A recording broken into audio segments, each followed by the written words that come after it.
It all began with a wrong number call I shouldn't have picked up.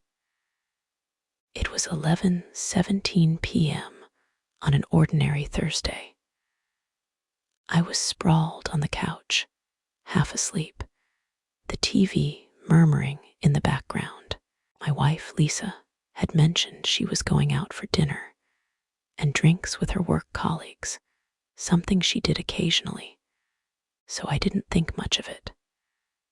When my phone buzzed, I grabbed it instinctively, barely glancing at the screen, and mumbled a groggy hello. Silence greeted me, then a low, masculine voice said, "You at the hotel yet? Or still with your husband?" My body froze, as if time itself had paused. Without thinking, I said, "Sorry." Another silence, then a quick click as the caller hung up, realizing their mistake. I sat there, phone still in hand, a heavy knot forming in my chest, a feeling I couldn't name then, but later recognized as the first sting of betrayal about to unravel. For a few moments, I was paralyzed. I didn't want to spiral into suspicion, but something told me this wasn't a simple mix-up. I got up, wandered to the kitchen, and poured a glass of water I didn't drink. Back in the living room, the phone felt like a weight in my hand. I decided not to confront Lisa yet. It could have been a prank, a mistake, anything. But it didn't feel like it. She came home at 1:30 a.m., slightly unsteady, smelling of vodka and expensive perfume. She gave me a quick peck on the cheek, kicked off her heels, and said she was exhausted. She didn't suspect a thing, and I didn't say a word. I just watched her walk down the hall to the bathroom. When she emerged in pajamas and slipped into bed without meeting my eyes, I sat on the edge of the mattress and asked, "Have fun?" She answered quickly, almost automatically, "Yeah, we ate at that new place on Maple Street, then grabbed a drink at the rooftop bar at the Grand." She turned over, switched off the light, and that was it. I didn't sleep that night. I lay there, eyes fixed on the ceiling, replaying that voice. "You at the hotel yet? Or still with your husband? Who was this guy? Why that tone? Why that night?" My mind started spinning, conjuring images I didn't want to see, but couldn't stop. By 6:15 a.m., sleepless, I got up, showered, dressed for work like it was any other day, and left an hour early. In the car, with the radio off, my thoughts churned. I couldn't let this slide. Something felt wrong, and it wasn't just the unfamiliar perfume clinging to her. At work, I went through the motions, but my head was elsewhere. The drive to the office felt shorter, probably because I was dissecting every detail of the night before, searching for something, anything, to prove I was overreacting. But there was no room for doubt. No one calls your wife at that hour, says something like that, and hangs up in a panic unless they've been caught. Lisa had lied. She wasn't with her colleagues, not at the new restaurant or the rooftop bar. There were no laughs with friends, no work dinner. There was someone else, someone with a voice, a tone, and a boldness that let him call her with such familiarity. I worked on autopilot, not confiding in anyone, not even my chatty coworker I usually overshare with.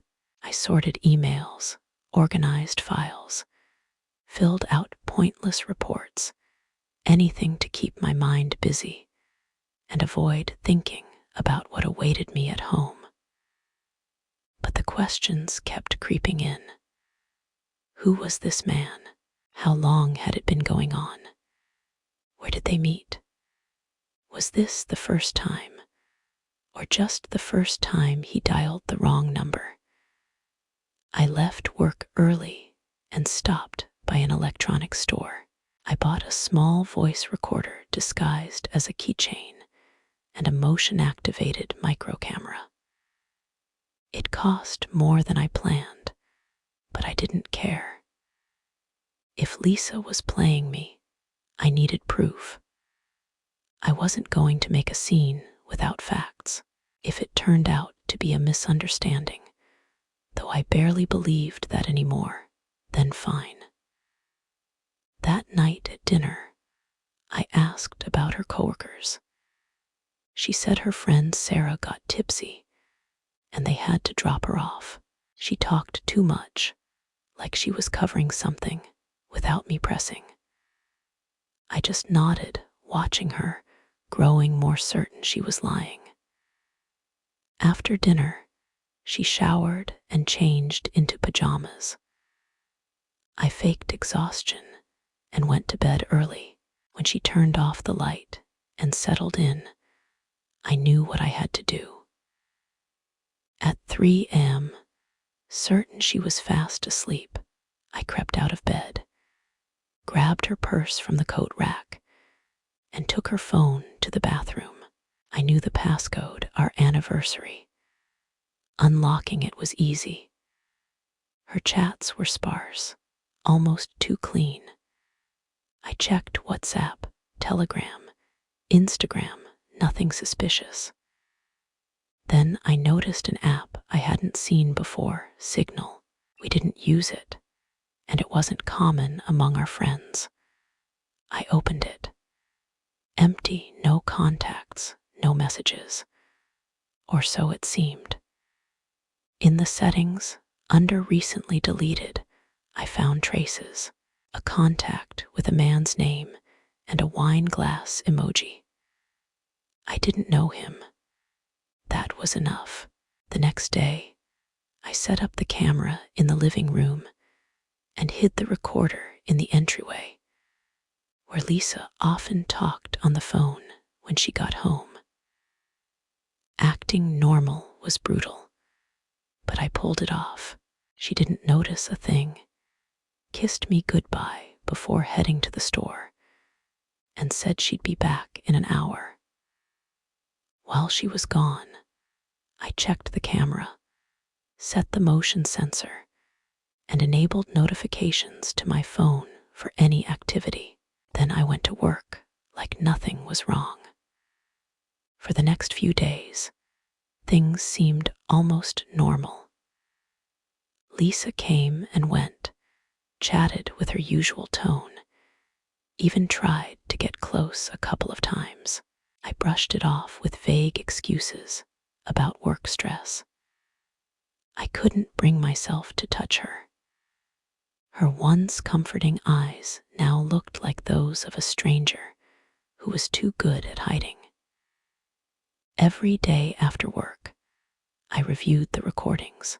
At first, nothing stood out, just Lisa watching TV, talking on the phone, or video calling her mom or sister.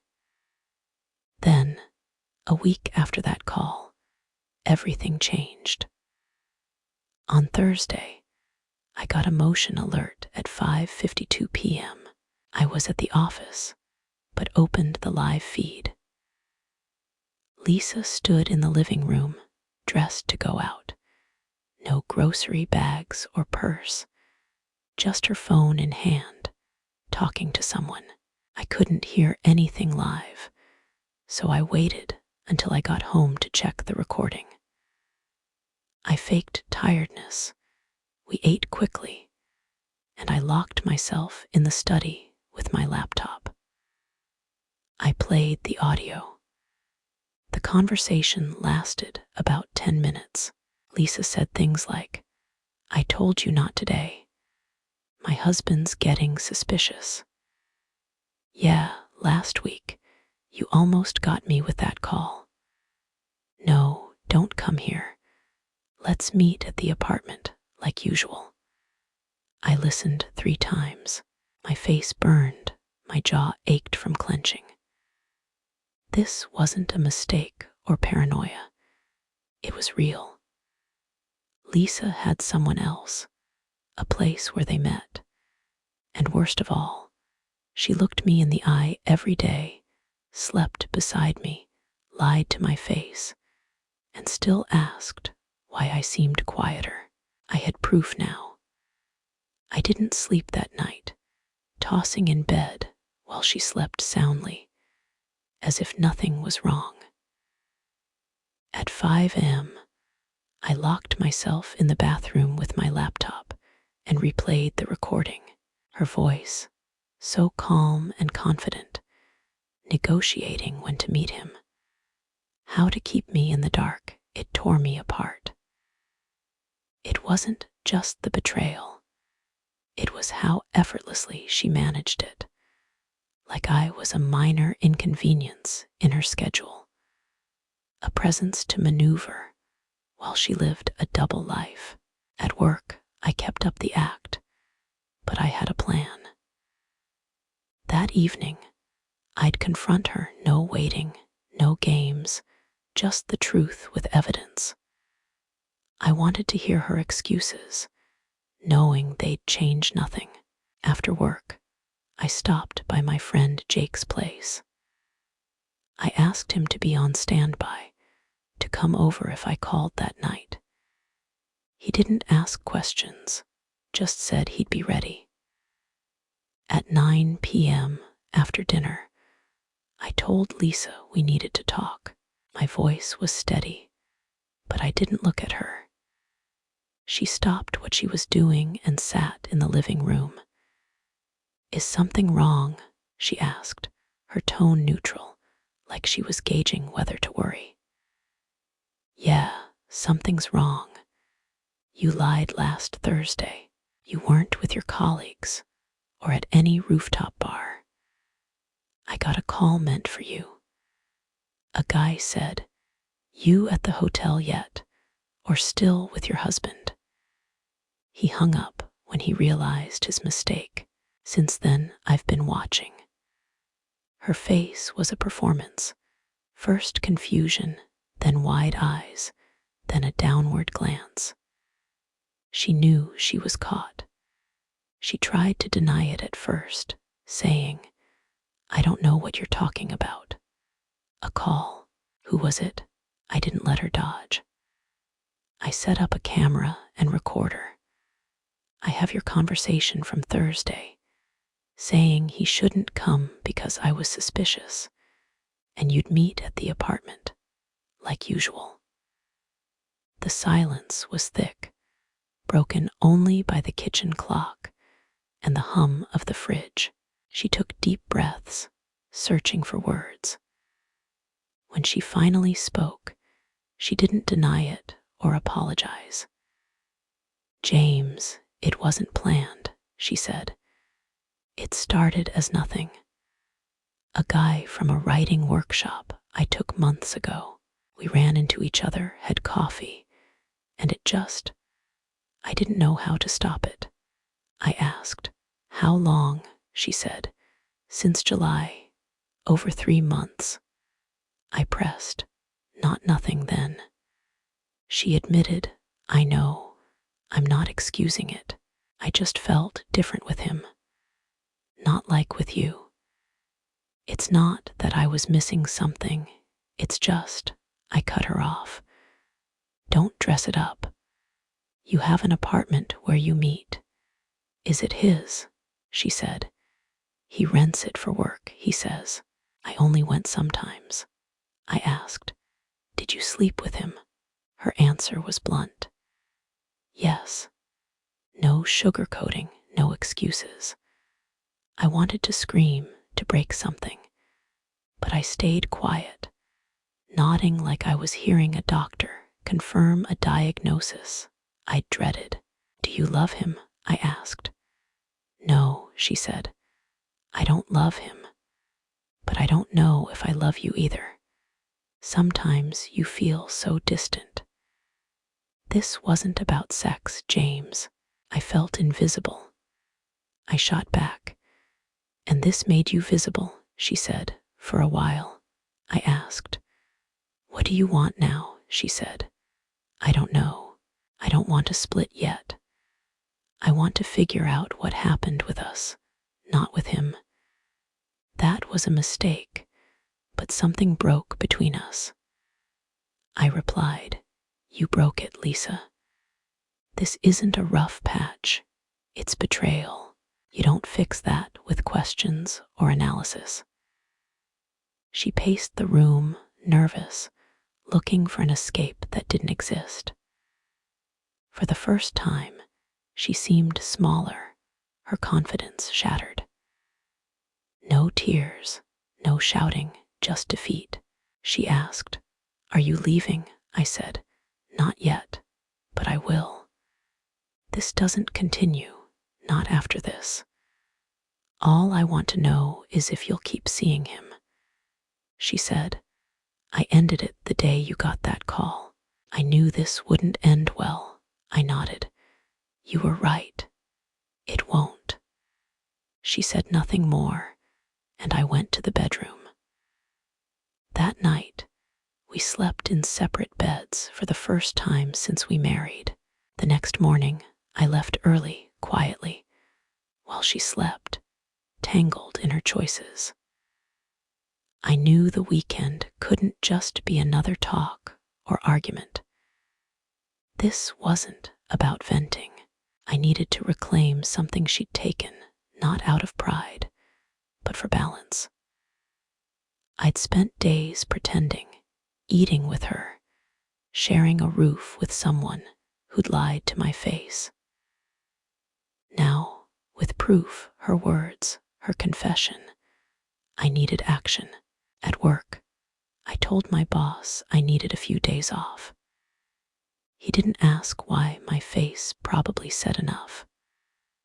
I went to Jake's, told him everything, played the recording, showed him the video of Lisa casually planning her affair like it was a dinner party. He shook his head, offered coffee, and helped me plan.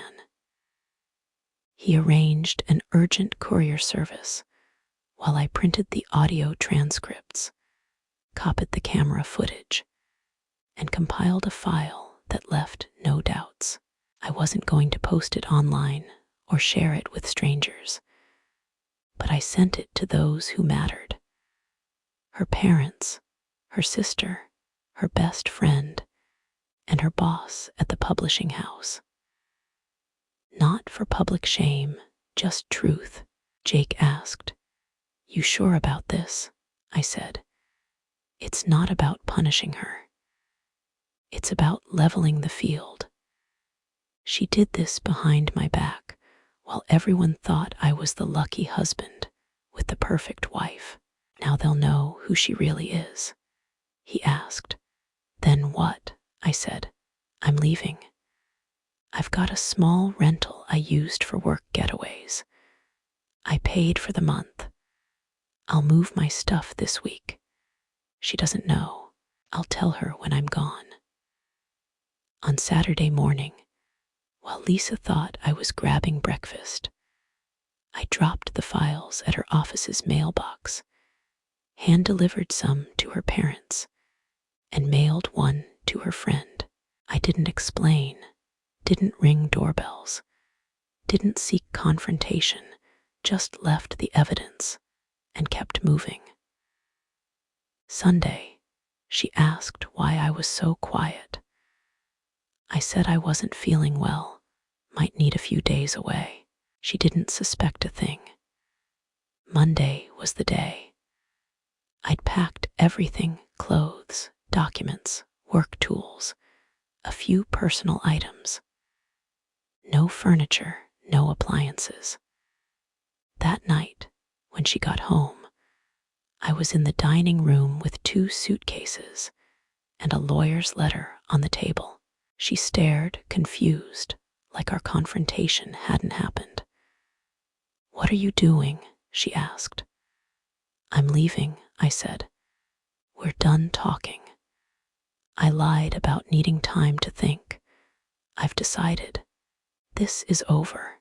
I won't live with someone who sleeps with another guy and looks at me like it's nothing." She said, "You're really doing this?" "Leaving without talking more," I replied. "We talked. What you did isn't fixed with more words. And before you hear it elsewhere, your boss, your sister, your parents, they have copies of the audio and messages. I didn't do it for revenge. I did it so the image you built for years crumbles, like mine did of you." Her voice shook. "You're a jerk," I said. "No, I'm a guy who got tired of doing things right while you did whatever you wanted behind my back. I'm not yelling, not crying. I'm just leaving. Don't think I hate you. I don't have the energy for that."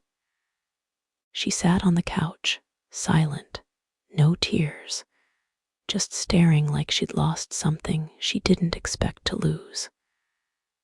I grabbed my bags and walked out without looking back. That night, I slept in the small rental, alone, quiet, no questions. For the first time in weeks, I slept deeply. 3 days passed with no contact, no texts, no calls, no mentions of her in friend groups or online. I figured she was dealing with the fallout from those files, her family, her boss, her circle. I felt no guilt. I hadn't insulted her or exaggerated, just shared her words, her choices, the truth she forced me to uncover alone. Now others knew that side of her, and it threw her off balance. On the 4th day, she texted, saying she needed to talk, didn't know how to start, but wanted to meet if I was willing. I said she could come by the rental the next day at 8 p.m. She confirmed, no questions. When she arrived, she looked different, no makeup, plain clothes, shoulders slumped. I let her in without a word. We sat at the dining table, the space between us heavy. For minutes, neither spoke, just the distant hum of traffic through the open window. She took a deep breath, like bracing for a speech. "I know what I did was a betrayal," she said, eyes on the floor. "I can't justify it, and I'm not trying to. I thought you'd explode, kick me out, not handle it with this coldness." I said, "It wasn't coldness, it was clarity." It hurt, but I realized there was no point fighting for someone who chose someone else without telling me. "I had nothing left to argue," she said. "I know. The worst part is it wasn't love, not real. It was an escape, a way to feel like I was still someone outside being a wife, a mom, a coworker. And it wasn't even true. I felt used by myself." I said, "That doesn't matter to me anymore, Lisa. What matters is now." She fidgeted, took another breath, and looked at me for the first time. "I want to know if there's a chance not to go back now, not to pretend nothing happened, but to keep talking over time, not to close the door for good." I said, "You want a connection in case I forget all this someday," she said. "No, not that. I want to know if we could build something new, not repeat the past, not restart the marriage, just see if there's anything worth saving, if not as partners, then at least not as enemies." I said, "I don't hate you, Lisa. I don't have the energy, but I'm not interested in building anything with someone who lied for months, who could have talked but chose silence while making plans with someone else. She murmured, I don't know how we got here. I never thought we'd end like this. I said, me neither. But we choose our paths. You chose yours, and here we are. You don't start from zero after betrayal. You start from damage, and I don't want to build from there. I want to be alone, figure out who I am without forgiving the unforgivable. She went quiet, no tears, no pleas. I think she got it. This was the end, not dramatic, but final. She stood, glanced around the apartment with a hint of nostalgia, like it held the last traces of us. I'll respect your choice, she said. If you ever change your mind, need to talk, or just want to know how I'm doing, I'll be here. I said, I don't want to know how you're doing, Lisa. I knew too long, and it wasn't true. She nodded, left without fanfare, and closed the door softly. I sat there, feeling no relief, no immediate sadness, just a logical void, the kind that settles when something long-lasting breaks in weeks. I didn't need to cry or seek revenge. I just wanted to move on. 11 days have passed since Lisa left the rental, her face a mix of shame and defeat that stirred neither pity nor anger in me. She hasn't reached out, hasn't tried to talk or ask for another chance. I haven't either. The story reached a point where more words would only delay the inevitable, and there was no point. These days, I've slipped into a routine that felt strange at first, waking without her footsteps, eating alone, sleeping without wondering where she was or if she was lying. Normal feels different when you're no longer watching someone who betrayed you. Habits turn into choices. I don't have to fake interest, smile to avoid fights, or balance a dynamic she shattered without warning. Work has given me structure, but even there, things feel off. Some coworkers heard through the grapevine from her office. Others noticed my quietness, my clipped responses. One asked if I was divorced. I said yes, no details. I don't need to justify my life anymore. I've started going out alone, long walks, quiet coffees, solitary dinners. Friends have pushed me to join them, to distract myself, to not isolate. I went once, but left early. I'm not ready to laugh at things that don't amuse me yet. Jake, who's been there through it all, suggested something I jumped at. His family has a small house in a rural village near the mountains, unused for months. He offered me the keys. I went last Friday, telling no one, bringing just a week's clothes, my laptop, some books, and the silence I've carried since Lisa admitted she wasn't sure she loved me. That line still lingers, not because it hurts, but because it proves her betrayal wasn't a mistake. It was a choice. She wanted a secret life with someone who didn't know the real her, while I held up her world, clueless. The house is simple, no TV, no central heat, no neighbors. Just an old kitchen, a fireplace, a cozy bed, and a desk by a window overlooking fields.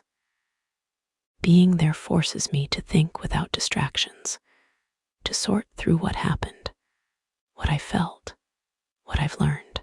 It's not pretty, but it's clear.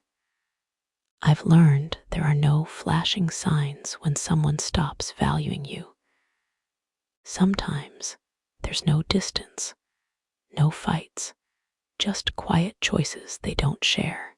When you realize you're already displaced from what you thought was yours.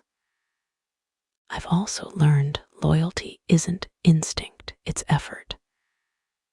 Lisa didn't stray because I failed her. She wanted something outside what we built.